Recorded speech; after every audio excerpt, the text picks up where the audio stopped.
Depuis vendredi, le marché des cryptos s'effondre. Pourtant, Bitcoin n'a perdu qu'une dizaine de pourcents, tandis que les altcoins sont revenus sur des niveaux qu'on n'avait pas vus depuis cet été. La mise en place des tarifs de Donald Trump a fait peur au marché et dans cette nouvelle vidéo, on va justement parler de tout ça. On va analyser un petit peu ce qui se passe. Est-ce que c'est loin de paniquer? Est-ce que c'est une opportunité d'achat? C'est ce que nous allons voir dans cette nouvelle vidéo. Comme toujours, nous ferons un tour sur les actualités du marché, nous ferons un point sur le sentiment. On regardera la macroéconomie dans laquelle on va parler des tarifs avec plus de précision et on finira sur les graphiques où on regardera quelques altcoins. Avant de continuer la vidéo, pense à t'abonner, à liker et à commenter la vidéo, à nous dire un petit peu ce que tu penses de tout ça. Ce sera avec plaisir qu'on discutera en commentaire. Mais aussi, tu as la formation offerte qui est disponible toujours en haut à droite, donc n'hésite pas à la scanner et à venir visionner tout ça. La revue de presse que tu vas voir, c'est le début de la revue de presse que nous faisons en privé. Donc ces 30 premières minutes sont sur YouTube en gratuit et par la suite, nous continuons cette revue de presse pour analyser plus en profondeur le marché. Donc si tu veux nous rejoindre, tu as tous les liens en description. Et on commence directement par faire un point de cette panique et pourquoi continuer à paniquer alors qu'on a toujours le gouvernement US qui est pro-crypto, une réserve stratégique en Bitcoin qui est toujours en ligne de mire, BlackRock qui continue à push Bitcoin et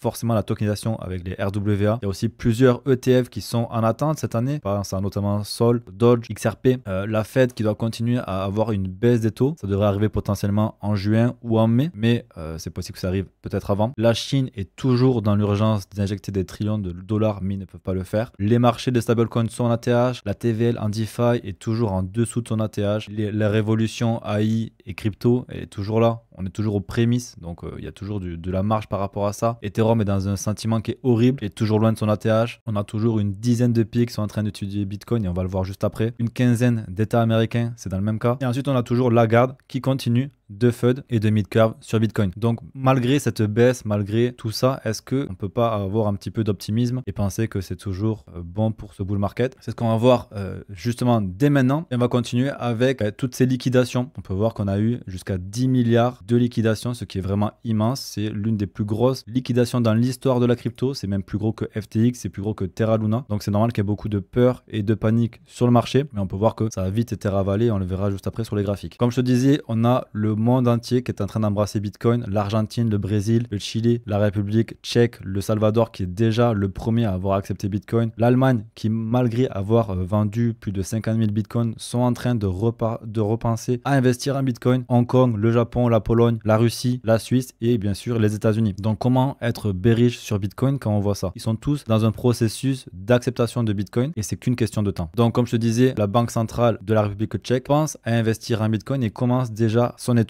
Et si ça se fait, il pourrait investir 5% de 140 milliards de dollars, ce qui est une belle somme. Donc concrètement, ça pourrait faire pas mal de liquidités qui rentrent dans un futur proche. On a également la Banque centrale de Norvège qui a signalé détenir 500 millions de dollars d'actions de MicroStrategy. Donc MicroStrategy, c'est l'entreprise qui possède le plus de Bitcoin au monde. Ils ont environ 500 000 Bitcoins, donc c'est plus dans les 400 000 et quelques. Et donc du coup, si la Banque centrale de Norvège s'expose à MicroStrategy, ils s'exposent au Bitcoin. Donc c'est une manière qu'ils ont, les institutions, de s'exposer à Bitcoin sans en acheter directement, qui peut être contraignant à hold leur Bitcoin, à les mettre en sécurité. Donc c'est une très bonne chose. On peut voir que le monde entier continue à s'intéresser à Bitcoin. Au niveau des États-Unis, on peut voir qu'on a toujours une bonne dizaine d'États qui sont aussi en cours d'acceptation, certains qui sont plus ou moins avancés, dont l'Arizona par exemple et l'Utah. On en avait déjà parlé dans les revues de presse précédentes. Donc là, tu as toute la liste de ceux qui sont en train de justement commencer ce processus vers l'acceptation de Bitcoin en tant que réserve stratégique. Donc j'ai envie de te dire que le temps va nous dire ce qu'il se passe, mais on est sur quelque chose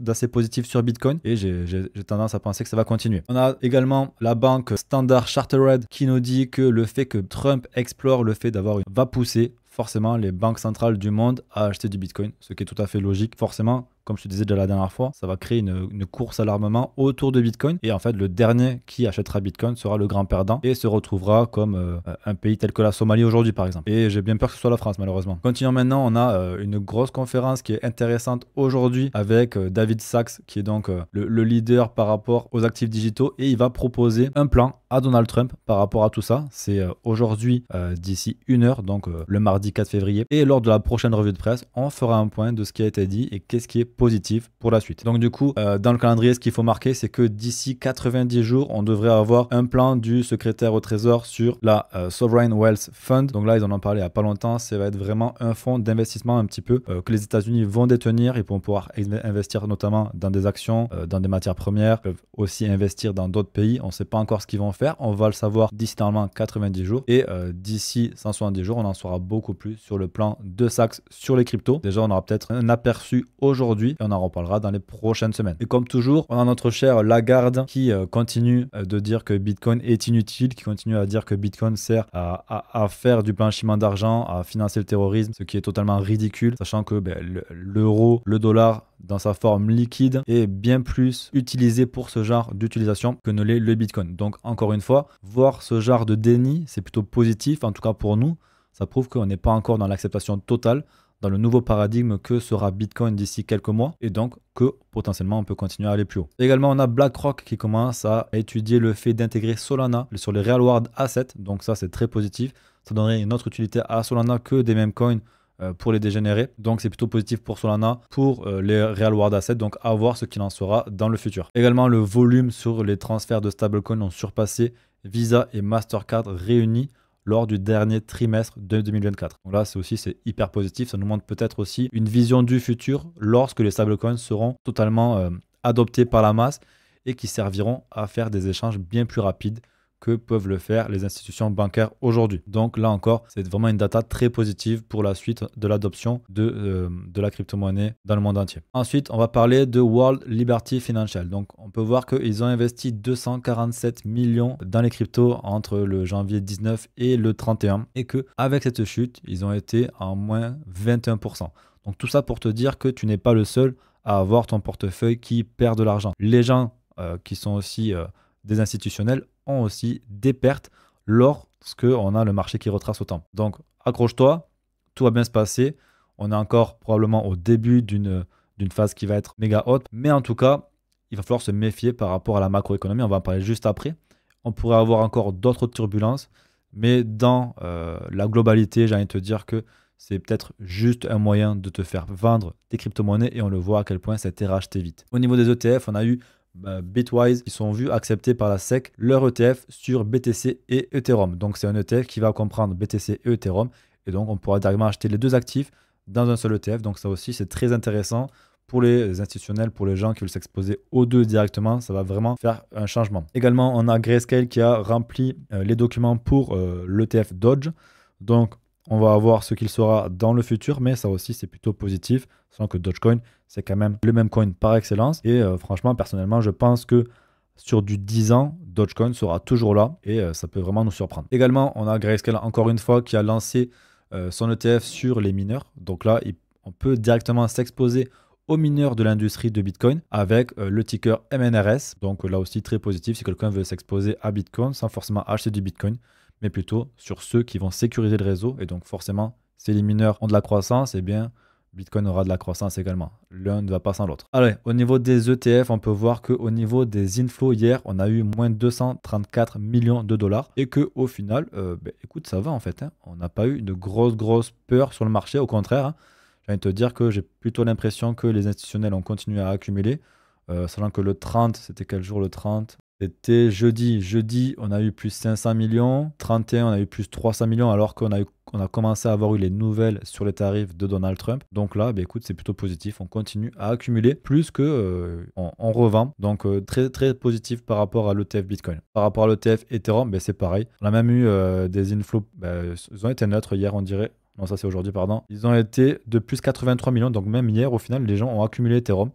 Donc pas de peur sur le côté institutionnel. Comme je te disais, c'est peut-être aussi leur manière de nous faire vendre pour rentrer un peu plus sur Ethereum et sur Bitcoin. Donc ne cède pas à la panique, hold bien fort et tu seras récompensé. Au niveau du Google Trend, il n'y a pas grand-chose à rajouter depuis la semaine dernière. On est toujours sur une phase descendante.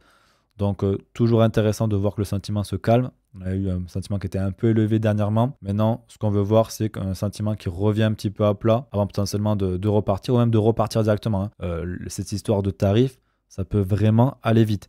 On l'a vu, on va en parler juste après, mais ça a duré 2 jours et c'est déjà reparti. Donc moi j'ai envie de te dire qu'on peut très bien vite repartir sur le sentiment, donc tout va dépendre des prochaines nouvelles mais on le verra juste après. Au niveau de NFT Memecoin, Initial Coin Offering, Agent intelligent. Là, rien à dire non plus. On voit que les mêmes coins, c'est toujours assez intéressant. En janvier, donc on va voir comment ça va évoluer, mais pour l'instant, rien à signaler par rapport à ça. Il n'y a pas de bulle en tout cas sur les narratifs qu'on peut voir aujourd'hui sur les crypto-monnaies. Au niveau du Fear and Greed, on peut voir que hier, on a eu de la peur à 44. Donc, c'est pas de l'extrême peur, donc c'est dommage. Mais le marché a quand même pas mal souffert. Je pense qu'on l'a tous ressenti. Franchement, celui qui n'a pas ressenti, c'est que vraiment, il n'a pas d'émotion. Mais le but, c'est justement de ne pas répondre à ces émotions, mais de les ressentir et de les comprendre, tout simplement. Donc là, très positif. On repart à 100 grid directement puisqu'on est reparti. Donc, pour l'instant, j'ai envie de te dire qu'on n'est pas à l'abri d'un autre coup de claque derrière la tête. Donc, à voir ce qu'il en sera. Pour l'instant, c'est plutôt quand même positif sur le sentiment. Au niveau des liquidités, mais en fait, ce petit coup derrière la tête, moi, je le vois plutôt venir vers les 89, 88. On pourrait même descendre à 85. Il y a pas mal de liquidités à aller chercher. On va dire une bonne trentaine de milliards. Donc, ça serait pas déconnant, en fait, de venir les chercher avant de repartir. Après, on a quand même un petit trou de liquidité là-dedans. Ça n'empêche pas qu'on puisse venir chercher un peu plus bas, bien entendu. Tout va dépendre aussi du côté macro. Est-ce qu'on aura des bonnes nouvelles, des mauvaises nouvelles? Ça peut vraiment inciter le marché à prendre peur. Mais en tout cas, il faut garder en tête que le scénario où on va revisiter un peu plus bas est quand même possible. Au niveau des funding rates, il n'y a rien à dire. On est toujours dans le vert. On est même en plus en survente. On voit des tokens qui sont beaucoup plus vendus qu'achetés. Donc, pour l'instant, c'est positif. On a clairement le champ libre pour monter. Maintenant, il y a d'autres catalyseurs qui sont quand même plus importants. Au niveau de la macroéconomie, donc là, on aura les JOLT. Donc, ça concerne le travail qui sont probablement tombés. Je ne les ai pas encore vus. On les verra la semaine prochaine. On a l'ISM sur les services. Donc, pour voir si le marché de l'emploi sur les services est plutôt bon. On va avoir les taux d'intérêt de la Banque d'Angleterre qui vont sortir jeudi. Donc, ça aussi, c'est très intéressant. Et ensuite, on aura encore des dates sur le taux d'emploi, sur le nombre de personnes qui ont du travail, etc. aux États-Unis. Donc là aussi, c'est plutôt intéressant à voir. On va voir si le taux de chômage, en tout cas, qui augmente, ça pourra donner un petit peu un visuel sur l'économie. Si on stagne, c'est intéressant. Si on baisse, c'est encore plus intéressant. Donc, à voir ce qu'il en sera et ça pourra vraiment donner des bonnes métriques. Au niveau des taux d'intérêt, on va continuer à les regarder chaque semaine. Pour l'instant, on est sur le fait de ne pas changer, de rester à 4,25, 4,5 lors du prochain FOMC à 86%. Potentiellement, on aurait une baisse des taux qui arriverait en juin. Donc, personnellement, je pense que ça pourrait arriver avant juin. Maintenant, le marché ne le price pas encore. On peut voir quand même que pour mai, ça price un petit peu plus. Donc, on va voir au fur et à mesure du temps ce qu'il en sera. On a également un membre de la Fed qui nous dit que, bien entendu, les coupes des taux d'intérêt vont arriver cette année. Donc, il n'y a plus qu'à attendre patiemment que ça arrive. Par rapport au FOMC de la semaine dernière, qu'est-ce qui a été dit? C'est que au final, l'économie, elle a fait des progrès assez significatifs vers les objectifs. Donc, ça, c'est plutôt cool. L'inflation se rapproche des objectifs, mais elle est toujours un petit peu élevée. Le marché du travail n'est pas une source d'inflation, donc ça, c'est plutôt intéressant, c'est plutôt cool. Et que pour l'instant, la Fed, ils ne sont vraiment pas pressés pour ajuster leur politique monétaire. Et au final, même Trump leur a dit qu'ils ont bien fait de ne pas couper les taux d'intérêt, alors qu'ils réclamaient une baisse des taux d'intérêt. Donc, à mon avis, ils sont en communication ensemble et ils font exprès d'envoyer des communications un petit peu différentes à chaque fois. Et c'est possible que le fait de ne pas baisser les taux d'intérêt, ça arrange Trump dans ses négociations actuelles. Donc, bon, ils ont dit qu'ils allaient continuer à avoir une approche, en tout cas, à chaque meeting pour voir s'ils allaient baisser les taux d'intérêt. Donc, en fait, ils sont vraiment au jour le jour. Si leurs data sont bonnes, ils pourraient peut-être baisser les taux d'intérêt. Par contre, si c'est pas bon, ils pourraient peut-être les monter. En tout cas, je ne pense pas qu'ils puissent. Mais ils sont vraiment au jour le jour. C'est ça que je veux vraiment te faire souligner. Et que toujours, l'objectif d'inflation de la Fed, c'est vraiment du 2% sur le long terme. Donc l'objectif ne change pas. Et c'est pour ça qu'ils ont fait une pause dans la baisse des taux d'intérêt. C'est qu'ils veulent continuer à contrôler cette inflation. Attention tout de même à ne pas rentrer en déflation parce que ça serait beaucoup plus problématique. Et souvent, la Fed a tendance à réagir un peu en retard. Donc, on verra ce que le marché nous dira. Est-ce que ça va créer des problèmes ou pas? Pour l'instant, je n'ai pas l'impression. Mais ça, on va le voir aussi au fur et à mesure du temps. Donc, pour continuer sur les décisions de la Fed, donc c'est une décision qui a été unanime. Ils n'ont pas baissé les taux d'intérêt. On est sur vraiment une pause sur le pivot, que l'inflation est toujours élevée. Au final, pas grand-chose de plus par rapport à tout ça. Ils sont au courant qu'au final, la désinflation a bien marché. Donc, c'est plutôt positif. Vraiment, ce FOMC a été assez positif, même s'il n'y a pas eu de nouvelles choses qui nous montrent qu'on va avoir de l'apport de liquidité. Je pense qu'ils font une pause pour faire un petit point sur ce qu'il en est et que par la suite, on pourrait peut-être avoir une baisse des taux d'intérêt, voire une réduction du quantitative tightening et retourner sur de l'apport de liquidité dans le marché. Par contre, du côté européen, on a une baisse de 0,25% sur les taux d'intérêt. Donc, en général, les banques centrales européennes, canadiennes, anglaises ont tendance à anticiper un petit peu les mouvements de la Fed. Donc, je me rappelle que le Canada, qu'on va voir juste après, ici, ont aussi baissé leur taux d'intérêt du même montant et ont aussi annoncé qu'ils arrêtaient le quantitative tightening. Donc, en général, quand ils commencent à faire ça, probablement la Fed, c'est vraiment l'étape d'après. C'est ce qui s'est passé en tout cas dernièrement. Est-ce que ça va se reproduire? C'est la question qu'on se pose, mais c'est fort probable. Au niveau de l'inflation, on a une inflation qui augmente à 2,6, mais c'était attendu à 2,6, donc pour l'instant, rien à signaler. Pareil pour la Core PCE à 2,8% qui était attendu à 2,8%. Donc on est sur une inflation qui remonte, qui est la plus haute depuis mai 2024. Bon, ça va. Franchement, il n'y a pas de quoi s'affoler. On est toujours dans l'attente des 2%, mais on n'est pas très loin, hein, avec les taux d'intérêt qui restent à ce niveau-là. Je pense qu'on est sur le bon chemin pour ça. Avec Trump qui veut baisser les prix d'énergie, ça pourrait beaucoup aider aussi. Donc on va voir ce qu'il en sera dans les prochaines semaines. On va parler un petit peu maintenant des tarifs. Donc je pense que tu as bien suivi. Trump a annoncé des tarifs donc, de 25% pour le Canada et pour le Mexique. Ça a été annoncé vendredi et c'est ce qui a vraiment causé la panique sur le marché, pas mal d'incertitudes, qui a fait que les marchés ont dévissé. On a eu une grosse baisse sur les crypto-monnaies, ça tu as dû bien le ressentir. Et en fait, pour moi, je pense que ce genre de choses, c'est un peu des dommages collatéraux. Et en fait, Trump, il se sert de ces tarifs pour venir négocier avec ces pays-là, mais il ne compte pas les laisser. Et on peut le voir parce que il a fait ça avec la Colombie. La Colombie, on dit, bon, ben, si vous mettez des tarifs, nous aussi on met des tarifs. Et une heure après, en fait, il n'y avait plus de tarifs. La Colombie avait accepté les requêtes des États-Unis. Et pourquoi? Parce que tous les pays du monde dépendent des États-Unis et du dollar. Sauf qu'actuellement, le dollar, il est trop haut. Il est au-dessus des 108. Et c'est vraiment un niveau qui est très compliqué pour les autres économies, pour maintenir leur pouvoir d'achat, surtout pour maintenir leur monnaie qui devient beaucoup moins stable. Donc, tant que les pays vont accepter de négocier, tout va bien se passer. Là, la prochaine étape, ça va être la Chine, on va en parler juste après. Mais donc, tu peux voir qu'au final, le Mexique, il devait avoir les tarifs qui rentrent en vigueur aujourd'hui. Ça a été annoncé vendredi ou samedi, je ne sais plus exactement. Et déjà, ça c'était quand? C'était hier. Hier, ils ont trouvé un terrain d'entente. Donc on peut voir que c'est vraiment un outil de négociation. Trump agit souvent comme ça. Et au final, ça fonctionne. Ils vont mettre 10 000 gardes nationaux au bord de la frontière pour la sécurité. Et ils vont travailler avec les US. Donc ils ont trouvé un terrain d'entente.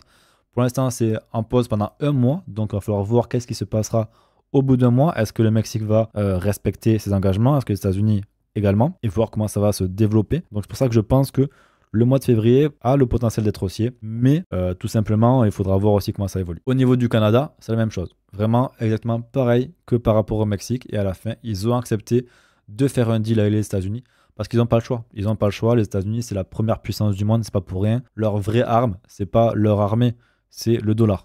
Et ils s'en servent, et Trump s'en sert vraiment de manière très intelligente. Donc maintenant, la prochaine étape, ça va être la Chine. Parce que en réalité, le Mexique et le Canada, c'est pas qu'on s'en fout, mais ils n'ont pas l'impact que a la Chine sur l'économie mondiale. Et quoi qu'il en soit, la Chine et les États-Unis doivent trouver un terrain d'entente pour travailler ensemble. Je sais que Donald Trump veut également réduire l'exportation chinoise parce que si l'économie américaine dépense dans les entreprises chinoises, forcément, cet argent-là part en Chine. Et donc, du coup, lui, ce qu'il veut, c'est relancer tout le secteur américain. Trump, c'est un nationaliste, donc c'est vraiment America First. Donc du coup, c'est pour ça que laisser les taux d'intérêt à ce niveau-là, sachant que la Chine est dans une déflation et qu'ils ont absolument besoin que les taux d'intérêt baissent pour pouvoir justement emprunter du dollar pour acheter sa monnaie, pour justement injecter, etc. Donc tout ça, ça fait partie du plan de Trump. Et maintenant, ce qu'on veut voir, c'est comment la Chine va réagir. J'ai vu qu'il devait y avoir du coup une discussion qui n'aura peut-être pas lieu aujourd'hui. On va voir si elle aura lieu demain ou plus tard. On en reparlera probablement la semaine prochaine. Mais ce qu'il va falloir comprendre, c'est que s'ils ne trouvent pas un terrain d'entente rapidement, ça peut vraiment créer encore plus d'incertitudes. Et ça pourrait être une des manières qu'on aille visiter les 86 000 $. Donc pour l'instant, je suis quand même assez optimiste. Je pense qu'ils iront vraiment trouver un terrain d'entente, en tout cas avec la Chine, et ils en ont besoin. La Chine en a besoin autant que les États-Unis. Donc je vois mal la Chine en fait tenir tête aux États-Unis alors qu'ils ont un problème de déflation et que si on ne baisse pas le dollar en termes de valeur, si les taux d'intérêt ne baissent pas, ils vont avoir du mal à injecter de l'argent dans leur économie. Et là, on parle de trillions de dollars. Hein. On ne parle pas de milliards, etc. C'est vraiment des trillions pour contrer cette déflation. Donc clairement, Joshua, il nous a vraiment détaillé le plan avec précision. C'est donc Trump place les tarifs, le marché qui crache, Pourquoi? Parce que c'est le début de l'incertitude, hein. Ça fait plusieurs semaines qu'on entend parler des tarifs. La valeur du dollar commence à augmenter et là, ça commence à mettre les économies du monde entier un peu à genoux, j'ai envie de te dire. Et donc, c'est le début de la guerre commerciale. Et là, qu'est-ce qui s'est passé? Négociation historique avec des deals commerciaux et on réduit les tarifs. C'est exactement ce qui s'est passé avec le Canada et le Mexique. Il faut que ça se passe la même chose avec la Chine et également avec l'Europe. On a vu que Macron a commencé à fanfaronner en mode oui, si les États-Unis mettent des tarifs, il faut montrer qu'on est puissant. Il va fermer sa gueule comme les autres. Il n'y a pas d'autre solution. Il n'y a pas d'autre solution. C'est les États-Unis qui décident, point barre. Et une fois qu'on aura fini avec ça, potentiellement, on pourra avoir une baisse des taux, un retour du quantitative easing. Et là, on va pouvoir peut-être avoir ce bull run qu'on attend tous. Si c'est la macro qui décide, je pense que c'est vraiment un bon plan à suivre et l'avenir nous le dira. Allez, au niveau des graphiques, maintenant, on va commencer par BTC. Donc, du coup, tu peux voir qu'on a fait vraiment une mèche de l'enfer jusqu'à 91 000 $ et qu'on est remonté directement au-dessus des 100 000, notamment avec l'annonce du Mexique et du Canada qui ont trouvé un accord. Et depuis, voilà, on est en train de retester les 100 000. Bon, forcément, après avoir eu autant de volatilité, le marché se calme un peu. Donc, pour l'instant, l'idée que j'avais eue de venir retester, je ne pensais pas qu'on reviendrait tester plus bas, mais bon. On est toujours sur un schéma assez identique, je viens de te dire, on est toujours dans ce range, on est toujours au-dessus de cette trendline, on peut voir que ça a vraiment retesté parfaitement. Donc maintenant, ce qu'on veut, c'est comme je te dis à chaque fois, c'est avoir des points bas de plus en plus haut. Et donc, tant qu'on ne viendra pas casser ici, c'est plutôt positif pour qu'on aille chercher plus haut. En tout cas, tout ce que je t'ai montré dans cette revue de presse, ça prouve que Bitcoin est plébiscité par le monde entier et qu'il y a vraiment un intérêt qui est indéniable. Enfin, franchement, être bearish aujourd'hui, c'est une aberration. Je ne vois pas comment on peut être vraiment bearish à 100%. Bien sûr, bon, c'est comme mon avis personnel, ce n'est pas un conseil d'investissement, donc t'en fais ce que tu en veux. Au niveau de la Bitcoin dominance, là, on a explosé les records, hein. On est venu taper les 64%. Je vais mettre un weekly, on ira peut-être un peu mieux. Donc, bon, on est toujours sur un niveau assez résistant. Bon, on est sur du coup cette résistance.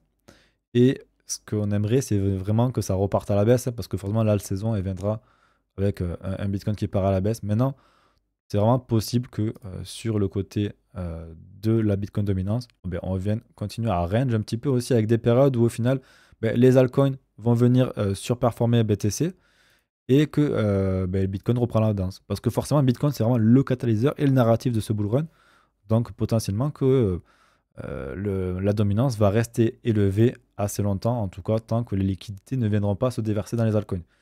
Et tant qu'on n'aura pas de gros apports de liquidités sur le marché, c'est possible qu'on n'ait pas cette saison avant très bientôt. Donc on verra, on va étudier ça au jour le jour.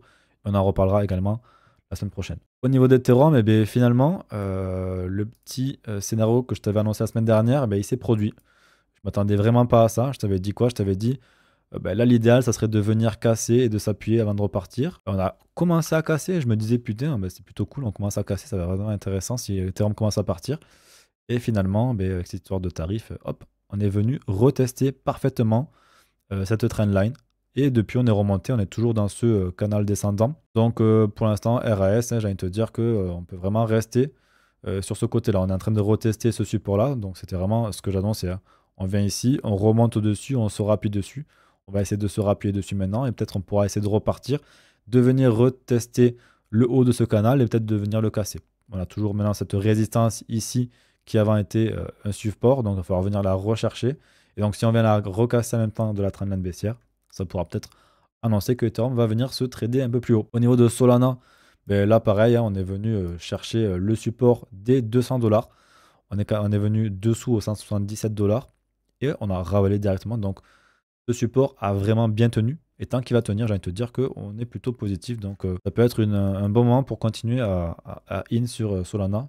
Donc ça, à toi de le voir. Au niveau de NIR, donc NIR, c'est un layer 1 qui est dans la narrative de l'intelligence artificielle. Il commençait à partir un petit peu. Et puis voilà, il a été un petit peu calmé. Donc il vient rechercher des niveaux qu'on n'a pas vu depuis août dernier avec notamment la crise du Japon. Clairement, on est peut-être sur des bons points. On est vraiment peut-être sur les points de bottom à commencer à in. Toujours à garder en tête cette épée de Damoclès qu'on a avec la Chine, mais en tout cas, c'est des projets qui sont intéressants à in maintenant, alors qu'ils étaient montés à 9 $, donc pratiquement 1 fois 2,5 depuis le point ici. Au niveau dessus, on peut voir que lui, il a vraiment bien tenu sa résistance des 0,38 du Fibonacci. avec vraiment beaucoup de force, hein, totalement. Il a essayé de casser, il a ravalé directement. Donc SUI, c'est vraiment très fort. C'est vraiment très fort. On est sur un endroit plutôt intéressant pour in, en tout cas pour mettre une première target. Maintenant, voilà, s'il y a encore un problème, on pourrait très bien venir chercher ici. Et tu peux voir que c'est vraiment ce qu'on est venu faire.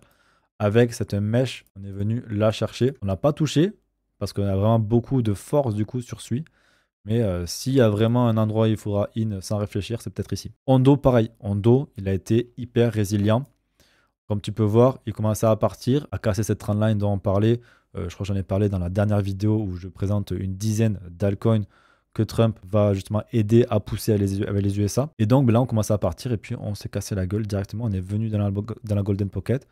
On rebondit et maintenant, on est en train de revenir chercher des niveaux qu'on avait avant la baisse. Donc là, vraiment, Hondo, c'est très, très, très fort. Au niveau de Tao, bon, ben écoute, un peu pareil que sur Ethereum, on avait fait plusieurs scénarios. Et pour l'instant, je pensais qu'on aurait peut-être pu réaliser celui-là.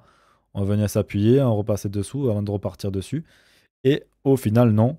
Mais en tout cas, on rentre dans les deux autres scénarios où on disait, voilà, on va peut-être venir revisiter la Golden Pocket. On l'a visité bien, bien, bien bas. On avait cherché quand même les 238 $ sur Tao. Donc, ceux qui ont pu acheter sur cette mèche, bravo à vous, hein. Mais à mon avis, il y a très peu de gens qui arrivent à choper ce genre de mèche, surtout avec la panique, etc. Mais bon, maintenant, on est dans la Golden Pocket, donc on est toujours dans une zone intéressante. Techniquement, c'est plutôt cool. À voir maintenant si on continue à transiger de côté. Mais vraiment, c'est le scénario ne change pas sur Tao. Le scénario ne change pas sur Tao, juste celui-là qui est invalidé. Mais du coup, les deux autres sont vraiment possibles. Maintenant, on pourrait très bien aussi remonter direct. Mais bon, je t'avoue qu'actuellement, je n'y crois pas vraiment. Je pense qu'avec cette histoire de Chine, il faudra vraiment avoir quelque chose qui se décante avant de pouvoir avoir les marchés qui repartent fortement. J'avais une petite sagesse du jour de Raoul Pal qui nous dit ne pas utiliser d'effet de levier. Si tu utilises des effets de levier, tu peux te faire liquider. Tu l'as vu, il y a eu 10 milliards de liquidation. Ne FOMO pas in sur top 3, 5 à 7 qui sont vraiment ton bac principal de ton portefeuille. Utilise une ledger, utilise des wallets décentralisés, conserve une bonne hygiène de navigation, ça c'est le plus important pour pas se faire hack, etc. Et trade avec 10% de ton bac sur du degen, sur des meme coins, sur des agents IA, etc. Comme ça, tu ne risques pas vraiment de te faire liquider totalement, que ce soit sur des effets de levier ou sur du low cap, c'est la même chose. Également, garde vraiment une horizon de temps à long terme. On est là pour du long terme, l'investissement c'est du long terme, c'est un marathon. Donc ne vois pas que les profits court terme, c'est vraiment important. Et ensuite, pense à dézoomer. Pense à dézoomer et à enlever tout le bruit qui est autour. Je ne réagis jamais lorsqu'il y a des baisses comme ça parce qu'il y a trop de bruit. Les gens sont en panique, beaucoup de FUD. Et c'est vraiment la meilleure manière pour vendre alors qu'en fait on est au bottom. Tu vends le point bas et tu te retrouves comme un con à acheter plus haut. Donc n'oublie pas que dans un bull run, il y a souvent des pullbacks de 35%. Donc est-ce qu'on va faire un 35% sur BTC? Pour l'instant on n'y est pas, on est aux alentours des 20%. Donc potentiellement ce 86K pourrait être une target à aller chercher. Quoi qu'il en soit, buy the fucking dip. En tout cas, si tu le peux, parce que je pense pas que le marché parte en bear market. En tout cas, dès maintenant, il nous reste encore un petit peu de temps et on le verra lors des prochaines revues de presse. Donc, c'est terminé pour aujourd'hui. J'espère que ça t'a plu. Si ça t'a plu, pense à liker, à t'abonner. Dis-moi en commentaire tout ce que tu en penses. S'il y a des altcoins que tu veux qu'on analyse ensemble, que tu veux qu'on regarde. Également, j'ai toujours cette formation gratuite que j'ai créée pour toi.